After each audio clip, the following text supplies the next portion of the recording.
Dans ma vie professionnelle, j'ai été très heureuse de découvrir les métiers de l'intelligence économique et politique. Et c'est véritablement une matière absolument passionnante qui permet d'éclaircir des situations, de mettre un coup de projecteur, qui va aider à la décision et qui permet aux dirigeants d'élaborer des décisions stratégiques un peu plus pertinentes, en tout cas qui va préserver à la fois une activité, de l'emploi et qui donne du sens dans le temps long. Donc ça, j'ai trouvé que c'était très intéressant. Tout est toujours la conséquence d'un cheminement pour toute personne. Il y a cette citation de Pasteur qui dit que le hasard ne favorise que les esprits préparés. Donc j'imagine que quelque part, le chemin que j'avais eu dans ma vie, ou du moins les rencontres que j'avais pu faire, m'y avait préparé. Mais c'est là aussi le fruit de rencontres avec notamment les dirigeants du groupe Adi, Alexandre Medvedovski, président de SL Rivington, qui m'ont permis de venir découvrir un peu ces métiers et mon appétence pour ces métiers. Donc c'est très agréable et je les en remercie. Je me souviens notamment d'une présidente de tribunal de grande instance que j'avais trouvée absolument formidable, Isabelle Blanc. Je me souviens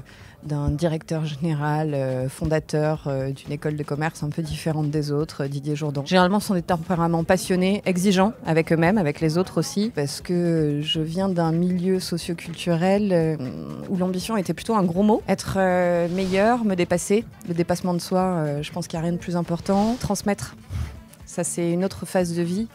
J'ai pas forcément envie d'être meilleur pour moi-même, j'ai envie d'être meilleure dans mon rapport à autrui, meilleure pour les équipes avec lesquelles je travaille, meilleure pour les clients. J'espère que politiquement, les uns et les autres vont se saisir de ce type d'ambition et permettre à notre pays de se dépasser et à notre environnement politique de se dépasser aussi des clivages qui le conduisent dans l'inertie dans laquelle il est depuis quelques mois. L'excellence à la française, ça doit être probablement oser, rénover la continuité. Je trouve que c'est une forme d'excellence, être solide, droit dans ses bottes, ancré, bien dans ses fondamentaux, les partager, donc ce que fait le Wouzou, et croire que ça peut durer collectivement, ça permettra de durer collectivement.